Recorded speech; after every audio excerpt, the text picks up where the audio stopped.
This is what cold hard capitalism looks like, ladies and gents. You might not like it, but this is how it works. This is what peak financial performance looks like. Hello there, ladies and gentlemen. I'm the Spiffing Brit, and today we're playing Terraria, and we're going to be answering the question, how much money is too much money? I mean, are you tired of being poor? Want to find a way to make money that doesn't just require being born in the right place and the right time? Well, allow me to present the perfect solution to you. Infinite money exploits. They exist in every facet of our life, be they creative taxation solutions, money laundering, and my personal favorite, Kickstarters. Speaking of which, make sure to invest money in my latest project, the Spiff Ventures video game, which should release hopefully sometime in the next millennia, which you can support for only a small charitable pledge of both of your kidneys. Don't ask why I need your kidneys to make video games, it's just part of the production process. Anyway, those other money exploits aside, it turns out Terraria has one as well. What are the benefits of being rich in Terraria? Well, it allows you to buy whatever you like from the NPCs, but most importantly, it allows you to hard flex on all of your friends by spraying gold coins everywhere. And whilst there are some things money can't buy, it can most certainly buy my interest. Now, this exploit is also exceedingly easy, which means you'll get a metric ton of money in the early game, which is very useful, and it's also exceedingly cheesy, which I'm a big fan of. Now, you might be thinking, well, Spiff, why not just use the item duplication exploit you showed us in the last Terraria video? Well, it turns out, ladies and gentlemen, I can't, because the developers decided to patch it. I know it's a shame, but fear not, for the game version is 1.404, the final definitive update to Terraria, and with it comes a whole host of new items and exploits, some of which are yet to be discovered. And so we sit on a groundbreaking position where millions of exploits exist out there just waiting to be discovered, and I have one of the most entertaining for you today. Anyway, ladies and gentlemen, it's time for us to jump into a brand new single player game, and for that we're going to need a brand new character. Someone who likes money, but not just likes money, loves money, like physically needs money. Oh, there's only one person who I know who loves money that much. Oh, wait, no, I can't let HMRC know that. Ah, fantastic. I present to you my latest and greatest creation, Scrooge McDuck, our fantastic money-hungry character who, trust me, just needs to get all of the gold. Sadly, it turns out this game didn't actually have many duck-based hairstyles, which is a real shame, so instead we're going to have to make our Scrooge McDuck entirely bald. And here we have it, our fantastic duck-based character. Lovely stuff. Scrooge McDuck himself, he's a classic mode character, meaning he drops money upon his death, and this is basically the most vanilla game mode which exists. Now, with our fantastic new character, we're going to need to put him into a brand new world for him to enjoy. Now, this world needs to be a place of money, a place of capitalism, a place where we can literally squeeze money out of just the most bare bones resources this world has to offer. And I can only think of one such place where Scrooge McDuck would fit in. It's of course Disneyland, which has to be named as such, so to dodge yet another copyright strike on this channel. Oh goodness. Now, we're going to be enjoying Disneyland, and I strongly recommend when you're making your world, there is basically one unique item which you need to grab, and the easiest way to grab it is to make sure you have a small world, because it's guaranteed to be in that world, you just need to reach it. You can go for medium and large, it's just that you're going to save yourself a lot of time, and at the end of the day, you can make a second world, put your character on it, go pick up this item, and then go back to your regular world to pull off this duplication glitch. So we're going to throw our character into the lovely world of Disneyland right here, so let's generate Disneyland.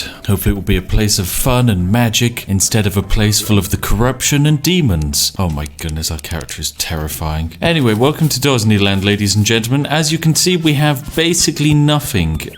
We have some wooden planks, and that's about it. And honestly, that's all we're going to need. You see, from this point on, we're going to say goodbye to Luke in the lovely spawn area. Trust me, he's going to be fine. We don't actually need to worry about him. And instead, we need to make our way across the world. Just ignore all of the slimes. It's okay. You don't need to worry about anything in this world. It's all fine. Oh, beans, and we've already run into the corruption. Okay, well, this is going to be an interesting one. Now, your best bet to make it through the corruption is just to run quite fast. Genuinely, just run as fast as you can to make it away from all of the mean angry boys. Oh my god, and make sure not to go down any of these tiny holes which will 100% kill us. Oh beans, oh beans, oh beans, oh beans, oh beans. Piss off, piss off, piss off, piss off, piss off, piss off, piss off, piss off! Oh, you angry stabby boys. Oh great, now I have to climb up through the mountain. Oh, this is fine. Everything is fine here. Now Now, it's at times like this I'd love to say I love Terraria, and honestly, I do. I think it's a brilliant game, I think it's had some fantastic years of development, and it's going to be a real shame to see that it's no longer getting worked on. But at the end of the day, these things have to happen. Eventually, a game which you know and love does have to come to an end. Oh my goodness, I think I've actually done it. I've made it out of the tiny cave which I dug for myself. And there we go, I'm free. Right, make a run for it. Come on, say goodbye to the angry demon monsters. I don't want to ever have to see those again. Oh, fantastic, a much safer landscape. Snow. Is it safer? I'm not sure. Now, I'm not saying that the Eater of Souls is annoying. I'm just saying that considering I have a crappy copper stabby boy, yeah, it's a frustrating enemy to fight, but it's fine. We've dealt with him. Now we can escape and continue our adventure left. Now, this is only a small world, so our adventure shouldn't be too long. Don't have much further to go, hopefully. Oh, it's a penguin. Oh, awesome. Cute. Very nice. It can be a friendly... Oh, it's dead. Damn Eater of Worlds. Why must you kill everything I love? Right, we've made our way to the desert biome now, where we're going to get stalked by angry vultures. And what is this? Oh, fantastic. This is the dungeon at the far left of the screen. And of course, we can 100% not get in there as we will die. So instead, what you want to do is just climb over it. Trust me, it's much safer this way. And provided my calculations are correct, we have made it to the ocean. Yes, finally, we've made it. Here's the sleeping angler. This poor guy, you know, he's fine. He can, for some reason, swim on his back. But why is the ocean so important? Well, it's got these things here. It's got coral, it's got seashells, it's got starfishes, you name it. It's got all of these lovely shells just lying around on its surface. And the best thing is, turns out no one stopped to check to see how overpowered these shells were. They're a new addition in 1.4, so naturally they haven't been balance checked. Anyway, now that we have our stuff, we're actually completely done with this world. We don't need to worry about it anymore. Well, actually, no, that's a lie. We could probably do with surviving this night. Naturally, the best way to survive the night is to put yourself inside a tiny box in an elevated position and wait. Today's waiting beverage of choice is a lovely, refreshing cup of Yorkshire tea.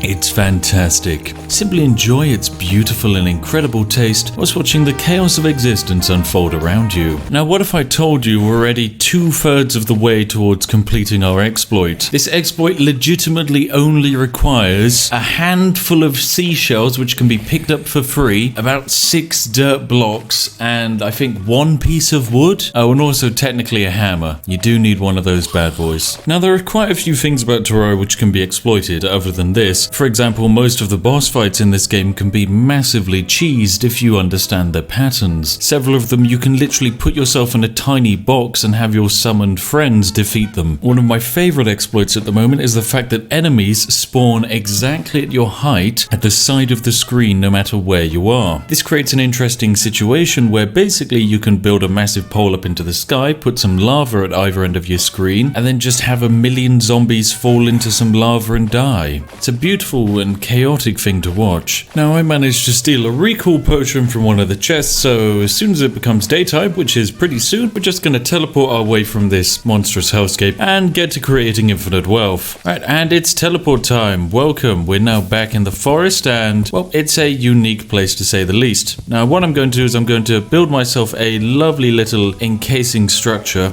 Oh, beans. Piss off, flying fish. As that's going to help me get to work with the exploit. But most importantly, all we're going to need to pull this off from this point on is, I think, about 12 wood or something like that. So what you're going to want to do is gather up some wood, make yourself a workbench, and then the only other thing we're going to need is a wooden hammer, and most importantly, 2 wooden platforms. Lovely stuff indeed. So there we go. We've just gathered all of the ingredients necessary to technically provide ourselves with infinite wealth. You might be wondering how such a thing is possible. Well, allow me to demonstrate. You see, 1.4 added some new placeable items, most notably all of the coral stuff. So what we're going to do is build up a little plinth for ourselves. You can use any material, but seeing as dirt is the easiest to come by, it's dirt. Then you're going to add 2 little wooden platforms like so. Fantastic. And now I'm going to zoom into the game so you can see what's happening. Welcome to the exploit zone. So, ladies and gentlemen, all you need is an item to exploit. In our case, tulip shells work lovely, but also also so do starfishes, and we'll be using starfishes for the sake of that. Now, in order to turn this standard pole of dirt into a massive money-making monstrosity, all you need to do is add your wooden platforms like so, and hit your wooden platforms 3 times so that they're now lower down than before, and then select the item that you want to duplicate and hold it at the square above your closest platform, in our case right here. Now all we're going to do, ladies and gentlemen, is hold down. Now what you're going to be hearing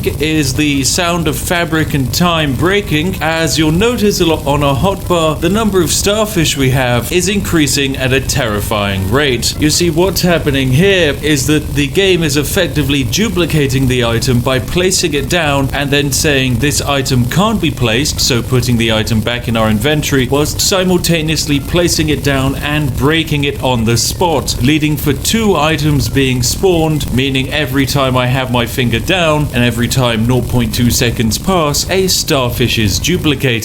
We now have almost 3,000 starfish. Some would say enough starfish to take over the world. I mean, just look at how cute they are. I mean, they can't stack on top of each other, but you can put them down everywhere. Look at these lovely starfish for everyone. Ah, fantastic. Now, why are starfish useful? Well, turns out, ladies and gentlemen, they're not. They're pretty redundant. They're hardly used in any crafting recipes, meaning that they're kind of just a bit rubbish. But the best thing is, it's not just starfish that this is limited to. You can also use lighting whelk shells. They can all be duplicated at a terrifying speed. And my personal favorite, infinite tulip shells. Ah, lovely, lovely, lovely stuff. Now, why is duplicating shells even important? It seems like a pretty wasteful thing to do, considering that they can only be crafted into other shells using a workbench. Well, it turns out that you can actually sell these shells. That's right. It turns out that the ancient proverb is true. She does sell shells by the seashore. Turns out there was actually a reference to a infinite gold exploit conducted many years ago. Now, of course, this is a brand new world of Terraria. We have nowhere to sell our shells. There is no merchant here, and I mean, Luke here, he's pretty useless. He mostly just keeps asking for a home. Go make yourself one, Luke. Go on. I'd like to see you try. So instead of actually building a place for a merchant to spawn here, we're going to do something entirely different. We're going to leave this world. See ya, Luke. Now, in order to get ourselves a merchant very quickly, what you could do is hop onto a friend's multiplayer world and use one of theirs, or in our case, we're going to get access to a merchant faster than anyone else by creating Moneyland. Moneyland must have one very important feature. It must be using this seed shown on screen, not the bees. It's very case sensitive, must have the spaces. You can have the exclamation mark or not, but I like it. And of course, make it whatever game mode you're currently playing on, and you can make it small, large, you name it, whatever you like. Anyway, load up this world, generating bees. Now, the reason the seed, not the bees, is important is because instead of starting out with your fantastic faithful companion, you now instead start out with a merchant, Harold. Here he is. Now, what we're going to immediately want to do is box ourselves in with our merchant friend because we need him for trading. I'm sorry, Harold. Hello, Harold. Oh, yes, you love being trapped in a tiny box. Fantastic. So we want to shop with Harold, and by shop I mean sell him some starfish, 999 starfish in fact, which is of course 66 gold. Starfish famously the most valuable item to duplicate for some unknown reason. Actually, wait, no, it seems like the lighting whelk shells are even more valuable. Oh my god, tulip shells, though, 1 platinum each for each stack. Brilliant. Right, I'll have a platinum coin. Oh, this is just lovely.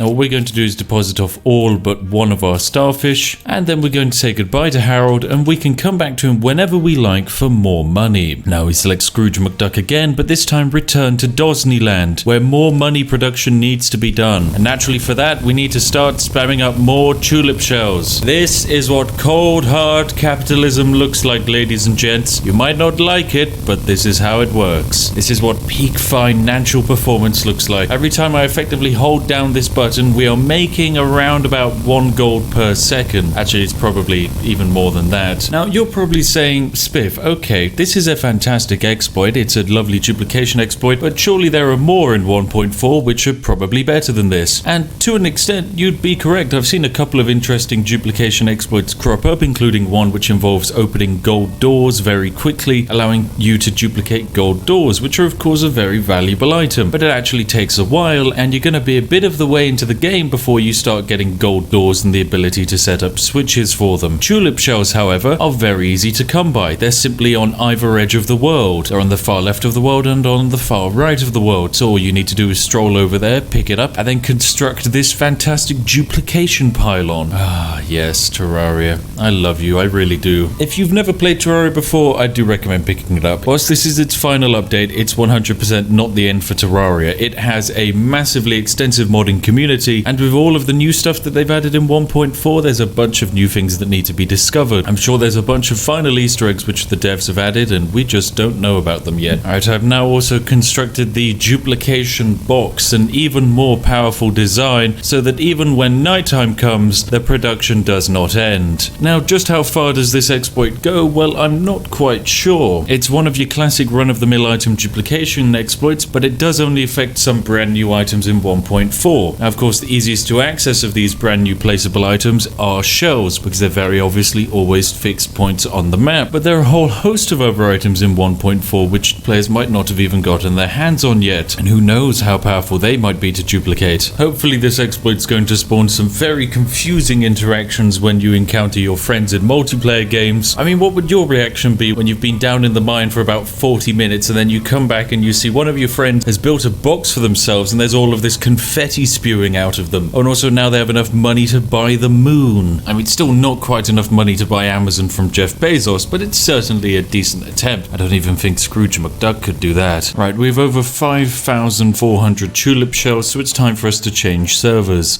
Here we go, we're back in Moneyland, where we can quickly access our trapped Harold and immediately sell our tulip shells to him. See, one individual tulip sells for 13 silver and 33 copper, which is actually more than a fallen star. Now, an entire stack, of course, sells for 1 entire platinum, which has allowed us to get up to 44 platinum here, which is just downright silly. What's even better is the fact that in this brand new update, you can actually make these merchants happy by putting them in specific places near specific NPCs, and the happier they are, the cheaper they'll make things for you. Ah, fantastic. There we go. I've purchased everything I'd like. Can I have this cool mining helmet as well? Nice. And we're back, ladies and gentlemen, in our lovely Disneyland. This is it. We've achieved maximum wealth. Despite only being in this world for around about 30 minutes, if that, we've managed to achieve 29 platinum coins, and we technically have an unlimited supply. It's cheesy, it's broken, and it's absolutely fantastic and fun to watch. I love Terraria exploits. They really do tickle me in a certain type of way. But I imagine this is actually going to be the end of Terraria for not only myself, but many other content creators, because as I have previously mentioned, this is the final update, the end of Terraria. Whilst I'm sure many will continue on playing with content driven by the community, I'm afraid I'm only here for the exploits. So alas for me, this is farewell to Terraria. I have many happy memories, and I was absolutely proud to say that I was part of this game's fantastic journey. And so should all of you who've played it, or just even heard about it. It's gone from a game which people mocked for just being 2D Minecraft, to then winning those same critics over by proving that this game is something so uniquely different to everything else on the market. I would have honestly never played this game if it hadn't been off of the back of many strong recommendations from friends. And so take this as my recommendation, pick up Terraria. It really does deserve it. It's really cheap on Steam as well, and trust me, you're going to get more bang from your buck from this game than you will, say, the next Assassin's Creed or Watch Dogs or whatever AAA games coming out this year. Okay, maybe not Cyberpunk, or maybe yes, Cyberpunk, who knows? Anyway, I think that's it for Terraria, and that's it for me as well today, ladies and gentlemen. If you have indeed enjoyed today's video, then feel free to give it a like. At the end of the day, it does massively help me out. But before I go, I have a very important question. What video would you like to see next? I've got some very important decisions for you to make. Would you like to see A, another Fallout 4 video, B, another Skyrim video, or C, I'm going to throw in a curveball here, ladies and gentlemen, Spore, the definitive edition. My magnum opus, some would say, because good God, Spore is unique. Anyway, I've been the Spiffing Brit. If you've enjoyed what you've seen, feel free to subscribe. We would absolutely love to have you on board with us. And as always, a massive thank you to each and every one of my majestic patrons who provide a lovely and stable budget in these very confusing financial times. Some days YouTube gives me a nice amount of money, some days YouTube gives me no money. It's a strange yet fantastic job, and I wouldn't change it for anything else. So thank you as well to the audience for actually allowing me to do this, but also thank you to the patrons for providing some normalcy to this chaos. And hey, if you're wondering what video to watch next, look no further than this one on screen now. If you've enjoyed today's Terraria, then I think it's time for you to dive down this rabbit hole. Anyway, I'll see each and every one of you in the next one. Have an absolutely lovely day, and goodbye for now.